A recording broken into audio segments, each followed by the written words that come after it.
Nombres de Dios, clase 7, audio 2. Así que entonces, hermanos, nos encontramos caminando junto con Abraham y su hijo, nos encontramos yendo hacia el monte Moriah. Según Segunda de Crónicas 3:1, el monte del sacrificio es el monte Moriah, donde en el futuro se construiría el templo en Jerusalén. Si leemos Segunda de Crónicas 3:1, nos habla este versículo de Salomón, que fue el gran constructor del templo, el templo judío donde se adoró a Jehová. Dice ahí en Segunda de Crónicas que comenzó Salomón a edificar la casa de Jehová en Jerusalén, en el monte de Moriah, que había sido mostrado a David su padre, en el lugar que David había preparado en la era de Ornán Jebuseo.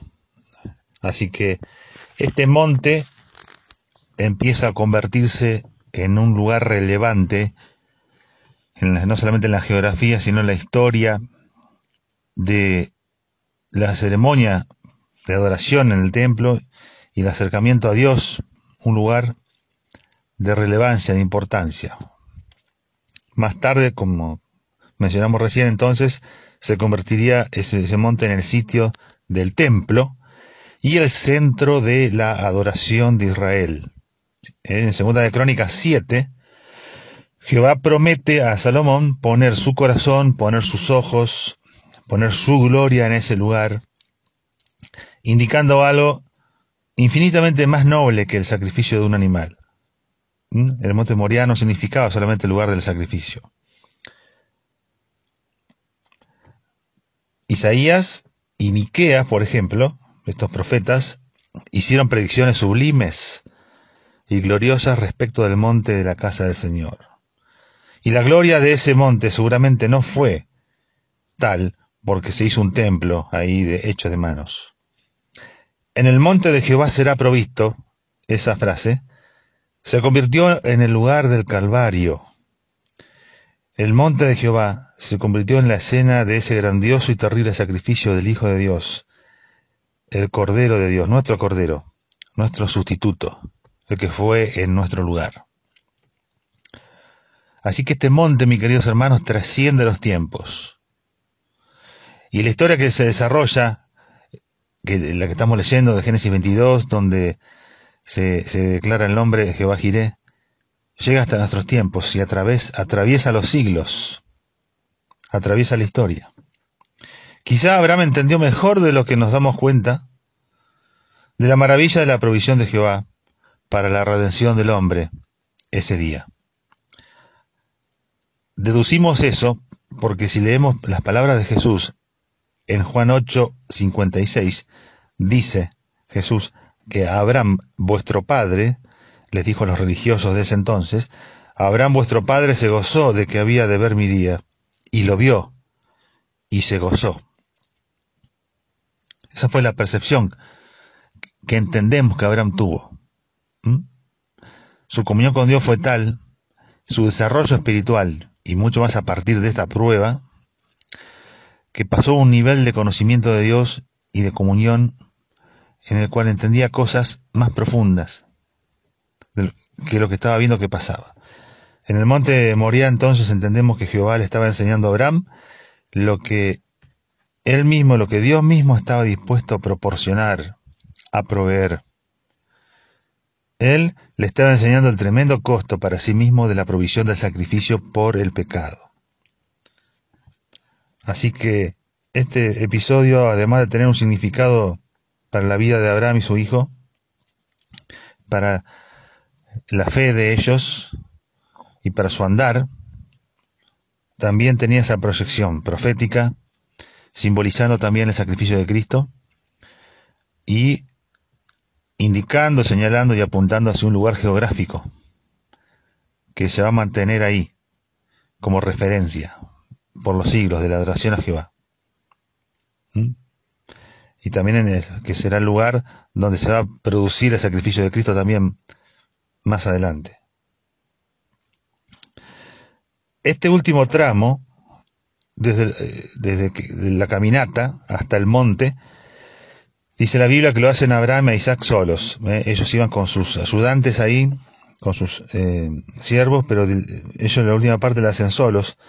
La indicación dada a los siervos por parte de Abraham, la indicación para sus siervos fue sencillamente esto: iremos, adoraremos y volveremos a vosotros. Versículo 5, Génesis 22.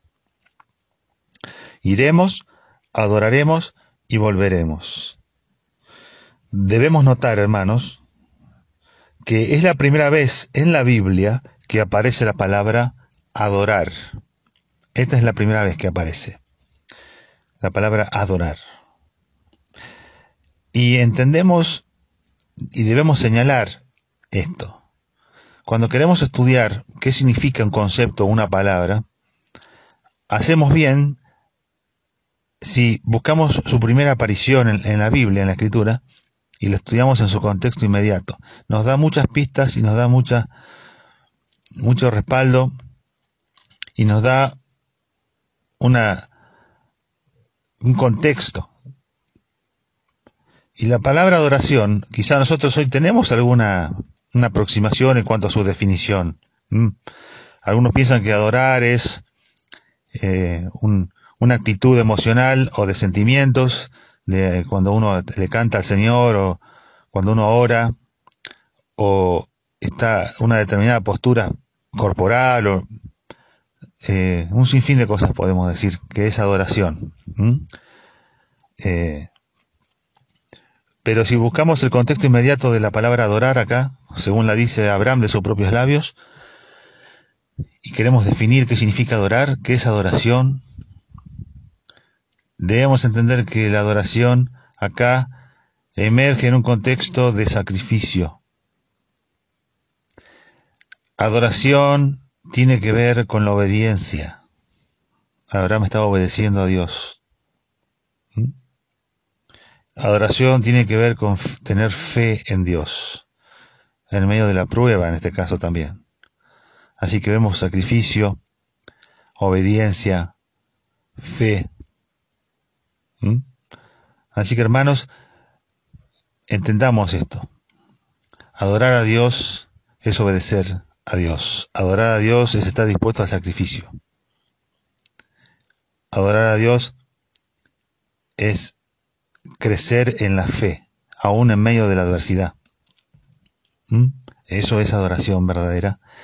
Y estas verdades, estos principios que acabo de mencionar, deben ser los ejes sobre los cuales descansa la adoración. Después hagamos todo lo que queramos, ¿sí? Pero que bíblicamente, o desde el punto de vista bíblico, adoración tiene que ver con esto, y está atada a este episodio sublime, dramático, que estamos estudiando, que le da contexto al nombre de Jehová Jireh. Dice, adoraremos y volveremos. Además, Abraham tenía en claro y tenía en vista que él iba a volver. No se nos dice la edad de Isaac necesariamente, pero a juzgar por el intercambio y el diálogo, era capaz de cargar la leña y mentalmente alerta para preguntar al padre por el cordero para el holocausto. Así que era bastante avanzado en edad, tal vez, y este diálogo es uno de los más dramáticos que vemos en la Biblia. Y la respuesta de Dios, de Abraham para Isaac, es: Dios mismo se proveerá de cordero. Estamos en el versículo 8. No trató de engañar a su hijo o de decirle cosas, alguna especie de mentira disfrazada, o maquillar la situación, o evadir la respuesta. Demuestra su dependencia en Dios, su obediencia, su disposición. Había lecciones de fe que Abraham había aprendido. Él ya había pasado por cosas, por luchas espirituales, y ahora estaba recurriendo a todos esos recursos justamente que él tenía en su vida y en su fe. Así que le responde: Jehová se proveerá de cordero. Qué pregunta, ¿no? Yendo con su hijo, cuando a Isaac, imaginemos, ¿no?, cuando le pregunta: ¿dónde está el cordero para el holocausto? Pero llegado el momento cumbre, a último momento, Jehová proveyó un carnero en lugar de Isaac para el holocausto, y Abraham llamó a Jehová Jireh al sitio donde Dios le proveyó.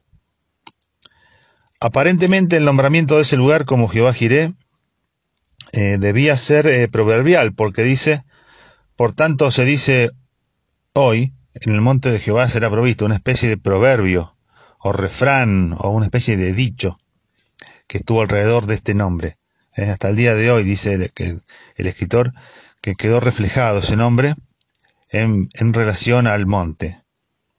Pero, claramente, esto terminó siendo más que eso, más que un refrán, más que una frase proverbial, terminó siendo más que eso, por la dimensión de lo que ocurre en su desenlace final.